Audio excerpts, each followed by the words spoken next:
ನೋಡಿ, ಕಾಂಗ್ರೆಸ್ನವರು 3 ಆರೋಪ ಮಾಡ್ತಾ ಇದ್ದಾರೆ. ಒಂದು, ಅವರು ಬಂಡಲ್ಗಳು 25 ಪೂರ್ತಿ ಇನ್ವ್ಯಾಲಿಡ್ ಇತ್ತು. ಇದನ್ನೇ ನಾನು 2023 ಮೇ 13 ಕೇಳಿದ್ದು. ನೀವು ರಾಜ್ಯದಲ್ಲಿ 135 ಸೀಟ್ ಬಂದ ಕೂಡಲೇ ಬಂಡಲ್ಗಳನ್ನು ಇನ್ವ್ಯಾಲಿಡ್ಗಳನ್ನು ಎತ್ತಿ ಅವರಿಗೆ ಗೆಲುವಿಗೆ ಬೇಕಾಗಿರುವಷ್ಟನ್ನು ಹಾಕಿ ಗೆಲ್ಲಿಸಿದ್ದೀರಿ. ನಾವು ಅವತ್ತು ಹೇಳಿದ್ದು ಅದನ್ನೇ, ಈಗ ನಿನ್ನೆ ಆಗಿದ್ದು ಅದೇ. ನೀವು ಇದನ್ನು ಗಮನದಲ್ಲಿಟ್ಕೊಳ್ಳಿ.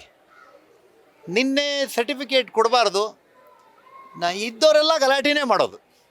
ಏನು ಕೌಂಟಿಂಗ್ ನಿಲ್ಲಿಸ್ತೀವಿ ಅಂತ ಹೇಳೋದು, ಗಲಾಟೆ ಮಾಡೋದು.